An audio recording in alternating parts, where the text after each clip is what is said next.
Hey, what's going on? It's Bill Burr, and it's the Monday Morning Podcast for Monday, November 4th, 2013. How you doing? How are you? How's it going? Fucking Redface is in a good mood this week. Huh? You know why? Because it's hockey season. No, I'm fucking with you. You know what it is? The Boston Red Sox.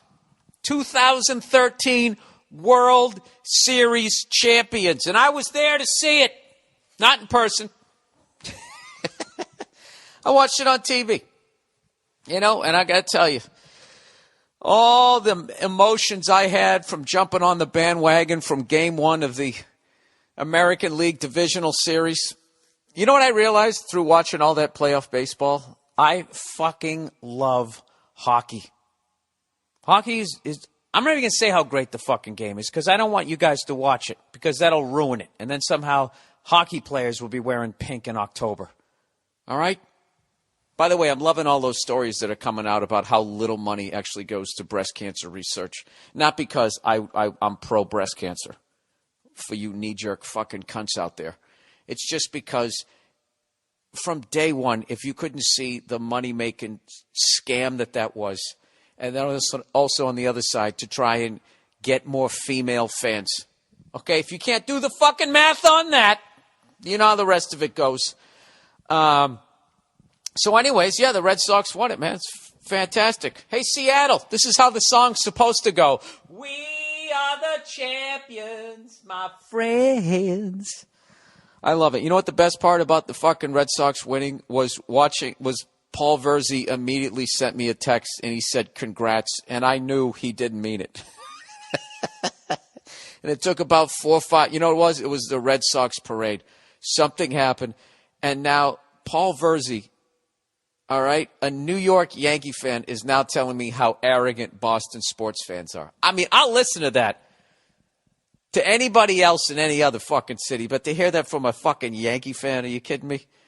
And then he starts bringing up steroids. A fucking Yankee fan bringing up steroids. You know? Well, he won in 04, Manny Ramirez. He was your MVP with fucking steroid. Really? You ever think maybe Manny had to do steroids because he was facing a roided-up Roger Clemens, a roided-up Andy Pettitte? Let's go around your infield. Roided-up Jason Giambi, roided-up fucking A-Rod. Oh, now we're out to the outfield. Roided up Gary Sheffield. The fucking Yankees from the late 90s right through the 2000s were a fucking steroid factory. Yeah, and a $215 fucking million team. Jesus Christ.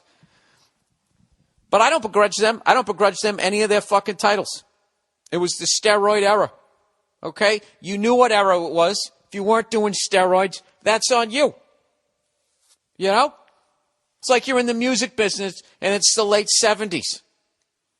You don't want to play disco. Well, have a nice fucking time playing in front of 8 people with your Gregorian chant or whatever the fuck it is you want to do. It was the steroid era. I'll tell you right now, we're all going to fucking be on them. They're gradually going to become legal. And all of this shit that everybody's talking about. Come on, look at these fucking guys. You know? I love all these guys, how they get hurt later on in their careers, and then they go to Germany, and I don't know what they're doing over in Germany, but God knows those fucking maniacs love experimenting on human beings. These people are coming back, the Peyton Mannings, the fucking Kobe.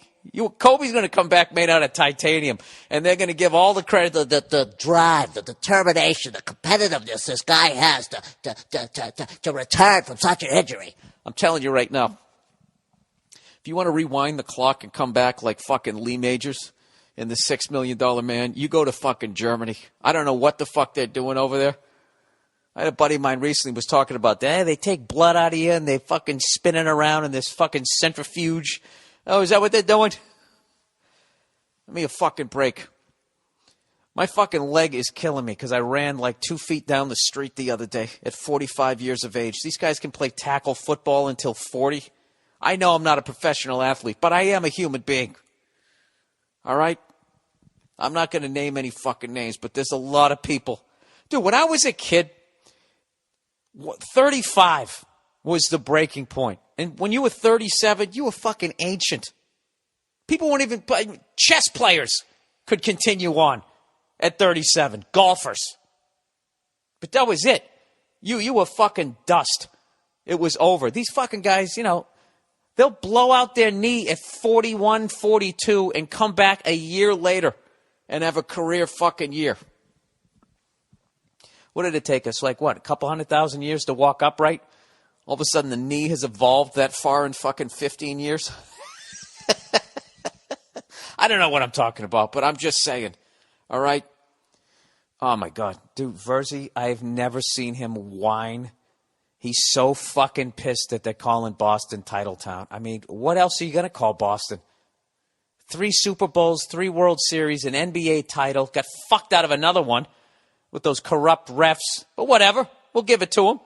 Yeah, whatever. Game 7. Call 35 fouls on us and 16 on the other team. That's fine. That's good. Let's watch them win it from the line. And a Stanley Cup championship. They've won 8 fucking titles in 10 years with only 4 teams. The entire state of New York at this point, there's 10 fucking teams? New York City next year when the Islanders move there, they're going to have 2 hockey teams, 2 basketball teams, 2 football teams, 2 baseball teams, and they've never had a 10-year run like this. The fucking Green Bay Packers, if Green Bay, Wisconsin can be considered title town in the 60s with 1 fucking team, Yeah, I'd say we earn it. I'm not saying that throughout all of sports history, Boston is title town, but right now, the last 10 fucking years, be honest with yourself. Get past your hatred of fucking Boston. Just look at it on paper. Who would you rather be? You? And the success your team had? Or what happened in Boston? I had nothing to do with it. I'm not being arrogant. I'm just stating the fucking facts. All right? And the fact is, I was watching Game 6. And at one point, they're changing out goddamn pitchers. And it's taken for fucking ever. And I click over to watch a little bit of the Bruins-Penguins game. And it was right when they had a fight right off the face-off in the third period. I forget the guy in the Penguins' name of the guy in the Penguins. But he's fucking hilarious. He's in the middle of the fight. And he's sitting there smiling, looking in the other direction, staying out of the way of the Bruins guys' rights. You can tell there's a lot of new Bruins this year, and I've been watching baseball, so I got to get caught up. And it was just instantly. The fight was over, and then we watched 2 minutes of the game. And I'm going to say it. That game was more exciting than Game 6 of the World Series. Maybe it's just me, how I'm wired. Hockey, I watched the replay of the Bruins. I taped a bunch of Bruins games, and I'm getting caught up. I watched the Bruins-Islanders game, and that was a ridiculously fucking exciting game. Jesus Christ, Thomas Vanek, does that guy fucking own the Bruins or what? He's killing us. I'm going to try to make it out, by the way, to an Islanders game before they close that place down. I'd like to do that and also go to a 49ers game. I've been to both places, but it is the last year. I haven't been to Nassau Coliseum. I think I went there in 88 or 89.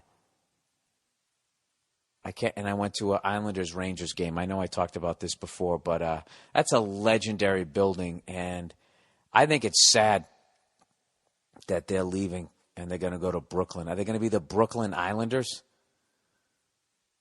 I don't know. I've always liked the Islanders, except for when they beat the Bruins in the when the fuck did they beat us? Maybe 83? No, 83 we choked to the Canadians.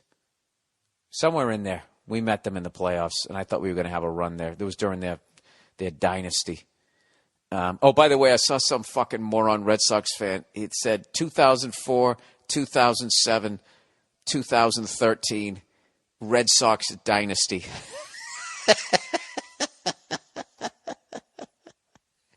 Who the fuck taught,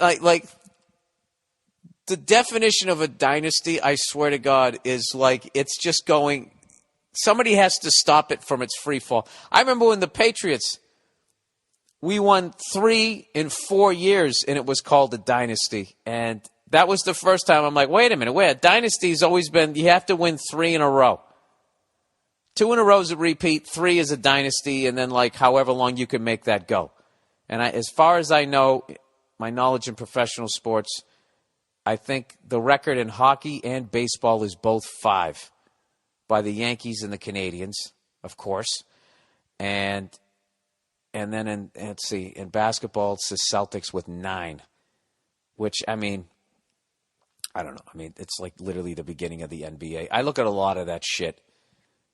You know, those championships you win in the 23 Skidoo years when the fucking league is just getting started. You know, like the league is so new that if you just walked in with a microphone and a PA system, you would be the team's fucking announcer during the game. You know, those old guys, 80-year-old guys, when they talk about, you know, how did you get your start? You know, announcing for the Milwaukee Bucks. Well, I saw in the paper that they had a game, and I came down with a microphone, and that was about it. For 50 years later, you know, just Paul Verzi. Oh my God, was he a fucking baby? He was pulling out all the stops last night. He fucking hates Boston, and then he tried to tell me all the reasons why he loved Boston to justify his hatred of Boston. You know, he basically gave me the sports analogy of the classic, no, wait, my best friend is African American. That's what he did, but he did it in a sports, you know. It was fucking horrific. I think the people are funny. I like the food. Stop trying to give yourself credibility. Please listen to the Paul Verzi podcast, The Verzi Effect, this week. I'm sure he's going to be going off. If you're, as a Red Sox fan, you should really listen to him. You got to listen to him piss and moan about their beards and all of that shit. It's just going to be fucking music to my goddamn ears. And all he does is he just brings up the fact that the Giants beat the Patriots twice. I don't give a fuck. We still won 3 Super Bowls. Who would you rather fucking be? And I'm not giving all New York fans shit. I'm just talking specifically to Verzi. And anybody else there who's a whiny fucking cunt. Who, God knows, I'm a hypocrite because I've been a whiny cunt about the Lakers and the Yankees and the Canadians. It's just fun to be on the other side of the whining. And now I get to act like I'm a fucking perfect person. Yeah, I am a hypocrite. Go fuck yourself. I stand by it. I had just an awesome week. I know I was just bandwagon, but it's really, you know, exciting after all those years of watching the Red Sox suck to actually watch them now consistently be this winning franchise and be able to turn stuff around. And I know they spend more money than God.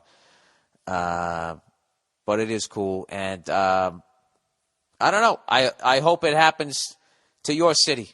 I hope you guys go on a run, especially Cleveland, Kansas City, all of those. You know, I'm only a hater of you know, the Yankees, the Canadians, and the Lakers. And even then, I respect all of those teams as much as I give them shit. I definitely respect them. But I don't even hate the Giants. I actually love the Giants. And I'm hoping that they, I don't know. I don't have that thing in football where I have like a team that's the Yankees. I mean, I love that the Jets beat the Saints this week because that means that old foot fetish guy down there, I'm forgetting his fucking name, Rex Ryan, he has a chance of keeping his job. You know? I don't want him on ESPN analyzing football games. I want him to, as a Patriots fan, I want him right where he is, head coach of the New York Jets. All right, that is the podcast for this week. Congratulations to the 2013 Red Sox. I wish I watched all throughout the year, but I didn't. I'm just a bandwagon guy, and I'm going to wear the Red Sox championship hat, and I'm going to laugh when you guys give me shit because I am bandwagon. However, I am diehard Bruins, Patriots, and I'm actually going to get the NBA channel package because the Celtics are rebuilding, and I want to see if they can do it again. They can rise from the ashes and buy some more free agents and see what happens. But I actually, went to that Clippers-Warriors game, and I had a great time, and the Warriors look like a really exciting team, as do the Clippers. So, fuck it. What am I going to do, fuck up the ravioli again this week? I'll watch some hoop. All right, that's it. Hey, by the way, I'm going to be at the Rangers-Penguins game. All right? Stone sober. Madison Square Garden this week. Should be a great game. All right? If you're not watching hockey, you're missing out. Go fuck yourselves. I'll talk to you next week.